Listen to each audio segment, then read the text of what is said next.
Hello everybody, I'm Tom Vasel, and welcome to Look Back. This is a series where I take a look at reviews that I did a year ago, 5 years ago, 10 years ago, and 20 years ago, and I tell you what I think about the games now, if they come to mind at all, actually. So let's jump back to this week, 20 years ago, just one review, and that is the game Fish Eat Fish. This is from Out of the Box Publishing, and it's an okay little abstract game. I give it a 6. I don't think it's like amazing.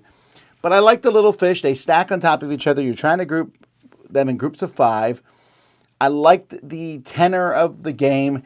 And it's one that if I saw it now would bring me some nostalgic feelings, which it did when I saw it. That's it from 20 years ago. 10 years ago, I took a look at Railways Express. This was supposed to be a quick condensed version of Railways of the World. And it was pretty terrible. 4 out of 10. Batik. So Batik's an interesting game where you drop shapes into basically a little clear plastic thing between two players, and the first person to make one of their shapes stick out loses. So it's pretty simple. I give it a 6 because there's not a lot of variety in it, but I thought it was a neat game. But a game came out called Drop It, which just kind of demolishes it. Drop It is what I wanted this game to be. New York. This is the very first version of Queen changing the names of games to be confusing. This is Alhambra. The reason I'm dropping it to a 6 is because they never made any expansions for it, and I really think Alhambra needs at least 1 or 2 expansions for it to really be fleshed out. This doesn't have it. Dead Panic.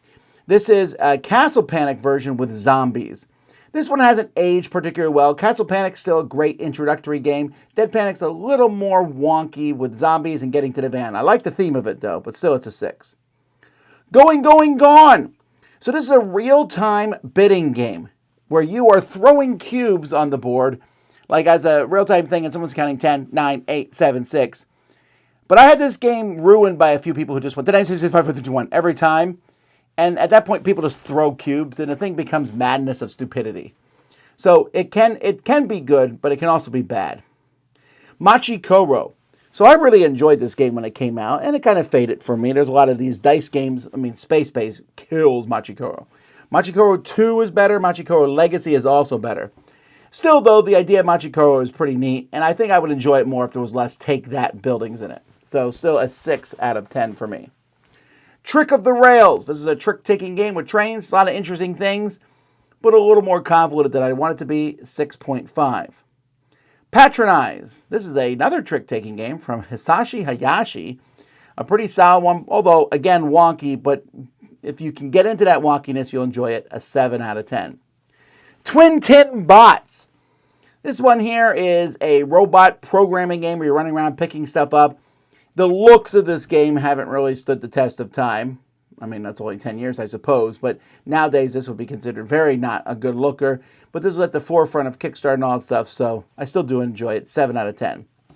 And Legacy, the Testament of Duke de Clecchi. This is about building a legacy, about pairing up people, having their offspring, having more. Some really interesting ideas in it. I like it. It's one of the more unique games that Portal has put out. Well, actually, they always put out unique games, I suppose. But it's one that I thought worked. 8 out of 10. All right, 5 years ago, I reviewed Upstream. This is from Two Tomatoes, about salmon. You're moving around, trying to avoid bears. It has some cool paper art, but the game itself was not very interesting. 5 out of 10. Railroad Rivals. Say that 5 times fast. Railroad Rivals is one of Glenn Drover's games about building like a grid out and connecting trains. And the more I look at it, the more I never want to play it. So I dropped it to a 5.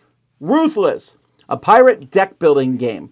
I really want to like this because I like pirates and I like deck building. But it's a little basic, not much more. 6 out of 10. Speaking of pirates, we had Treasure Island. 5 years already for Treasure Island.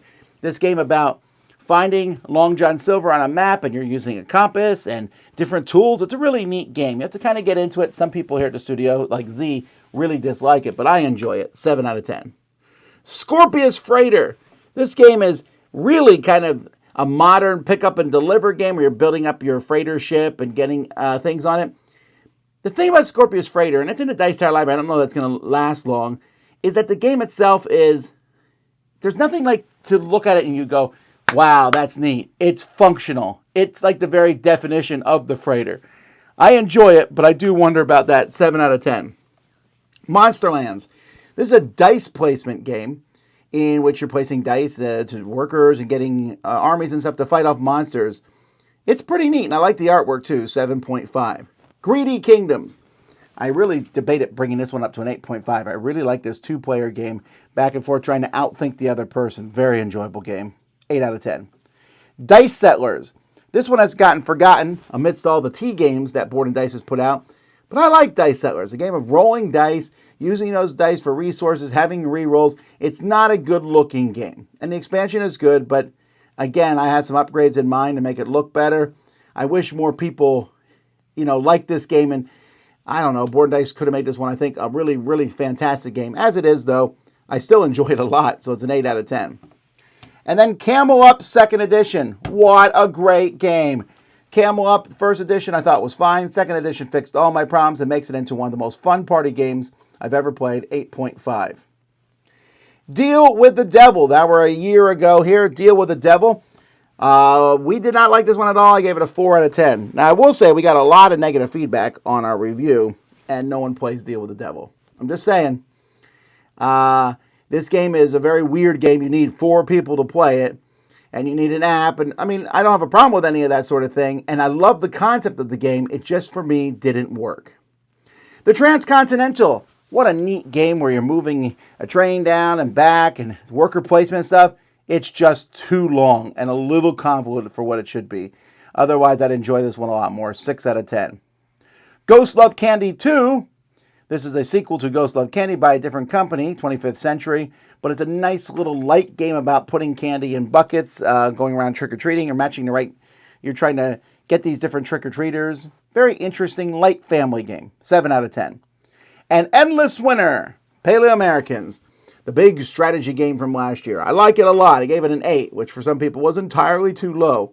I do insist that you play with the 2 modules that are included in the box. There's a lot of other expansions and stuff I haven't messed with. But in the box, those 2 modules, for me, are pretty much essential. I always play with them.